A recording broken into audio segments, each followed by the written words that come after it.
Welcome everybody to our podcast. This is the second podcast in our series of three. I'm Stuart Mullins, a corporate partner at Clarkslegal. I'm doing with and in concert with Nicky Larkin, a director of succession planning. Nicky, thank you very much for joining us today. No problem. Great to see you again, Stuart. Absolutely. This podcast follows on really from an earlier one. This particular element of a common theme, business exits, business sales, really is going to look at the issues around general financing of businesses, accounting and valuation. And then as a sort of third area, we'll talk a little bit about private equity. It's something that both Nicky and I are asked quite a bit by clients, and it might be worth us just chatting through all things private equity, Nicky. Absolutely, because I think it's a bit of a mystery or a dark art to those that aren't familiar with it. So hopefully we'll alleviate a bit of the mystery today. That's brilliant. Well, general accounting and finance. I mean, how long's a piece of string, really, Nicky? If you look to value a business, there are many ways of doing so, and there's that in itself is quite a large topic. Hopefully what are your thoughts on modern valuation methods? Yeah, so we'll try to be concise here to make sure that this isn't the podcast for going to seek to. But here we've got so valuation. So what we're essentially saying is we want to know how much is our business worth.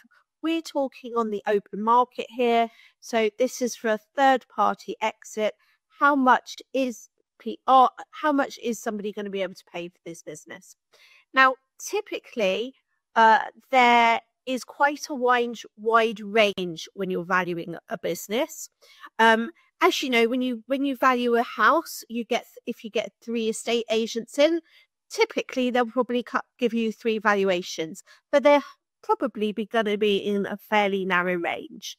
That's because they've got huge amounts of comparisons of, next door houses, how much they go with, and it's fairly quite standard of how to value them by looking at the market and your square footage, etc. Now, with a business, there's a lot more factors in there. You've got the fixed assets, you've got the historicals, you've got the future potential contracts, and you've got the signed up pipeline or future work that you're expecting. And hopefully some goodwill and perhaps a brand there as well. So it's a lot of different elements. There probably is a good couple dozen ways to value a business, but I'm just going to mention a few of the most common ones just to become familiar with them. The most common one mentioned for SMEs, so small, medium enterprises, is multiples of EBITDA. What is this mystery EBITDA? Essentially, it's just your net profit slightly adjusted with a few things. So it's your earnings before interest, tax, depreciation, and amortization. But easiest thing for you to think about is just think about your adjusted net profit. So when you're looking there, what I always say if I was talking to a buyer, I'd be saying, well, how long do you want to be able to make sure that the business has been paid for? So if you're saying, well, actually, I'd be really happy to make sure that business is paid back within perhaps 5 years or so, they would be then looking at how much they would want to buy it for. Now, there's quite a lot of standards on the multiples. It will depend upon the sector, the age of the business, the size of the business. So there's quite a few different factors in there again. And of course, the more variables are, the wider range it's going to be. So, for example, a very easy sector to understand is accounting. So you've got in the lower range of accounting, perhaps a sort of half a million profit, you might be looking at sort of perhaps a 5 or 6 multiple. Whereas when you get to perhaps a few £1 million profit, you're hopefully looking at perhaps a 10 times multiple. When you see those sort of straightforward cases, you can easily see why businesses want to consolidate. And when we talk about private equity, we'll talk a bit more about that. So that's the multiple times profit, most common way. A second one that you may be familiar with is multiples of revenue. That is mostly attributed to recurring revenue businesses. So it may be certain consultancies or, for example, letting agents, where you've got contracts that you know that you're going to get the same amount of revenue for a fixed period of time. Temp recruitment agencies is often done on that as well. So it's less common, but for certain sectors, it's quite familiar. You've then got with more distressed business, or the not in fashion businesses, is perhaps basically the net book value. So it's just looking at what's on the balance sheet. So if you liquidated now, what's there, and that's the basis of what you get. So something like one of the dying industries, such as print, you're probably going to only get something like what's on your balance sheet, similar to other sort of distressed businesses as well. So is that a good starting overview for the valuations, Stuart? That's really helpful, Nicky. I mean, ultimately, there's a balance between historic performance, future anticipated performance, and that links into the first podcast we did when we talked about deferred consideration and deferred consideration based on financial performance to enable those businesses to achieve maybe a little bit more. But also, I think it's worth making the point that in the SME sector, your shares aren't valued on a recognised stock exchange, and therefore the price payable ultimately is what somebody is prepared to pay for it. That multiple may go up or down depending on how strategically important they see that business to the commercial objectives of their existing one, or what they're looking to achieve. So you may well get, and I've seen it, instances where a greater multiple is payable on a trade sale where one business is buying a competitor or a complementary business.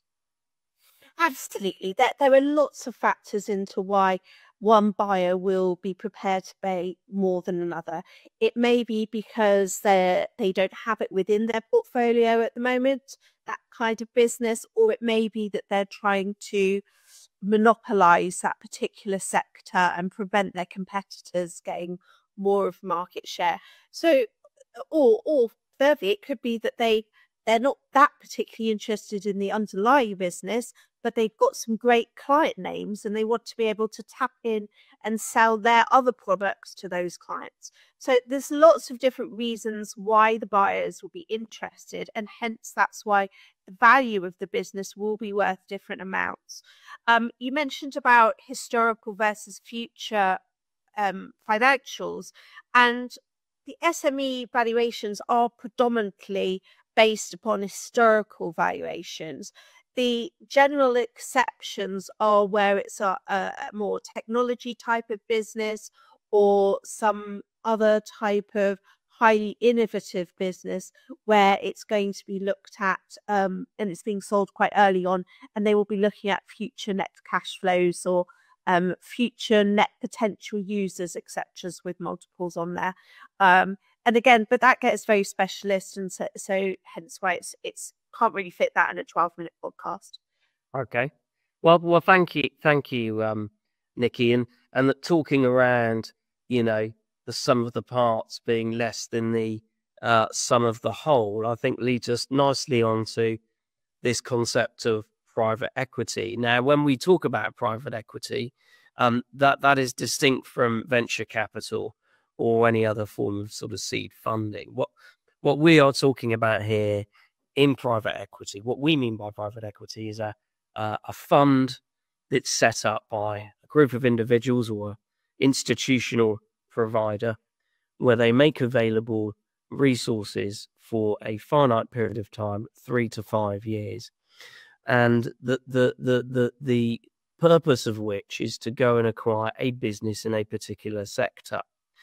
Once they've acquired that business in a particular sector, they then look to buy on other businesses that can complement and support that business through different geographical location or different service offering. And ultimately, the way in which they see the benefit of their return is by offering a deal to those that they're buying the business from, which ties them into the business for a period of time until the fund matures or needs to exit. The idea being that once they've grown the fund to a critical mass linked to value or linked to size and number of business or headcount, depending on the business sector that the fund is involved with, they will then sell the whole. And on sale of the whole, the fund will receive its investment plus the uplift in value that it's created from building and putting together the businesses in the fund. Nicky, would you say that was a fair summary, albeit not necessarily succinct? No. Absolutely very fair summary. And I think I'd just like to sort of emphasize why sometimes people are a bit apprehensive about PE is, one, they don't understand it. Second, again, they may have heard the one horror story in 100. And again, thirdly, it's perhaps it's the losing of control. They're worried about, or actually, am I just going to be doing all the work, but somebody else is getting the control and the profit? What you should be looking at when you're choosing your private equity partner is you should be interviewing them as much as they're interviewing you.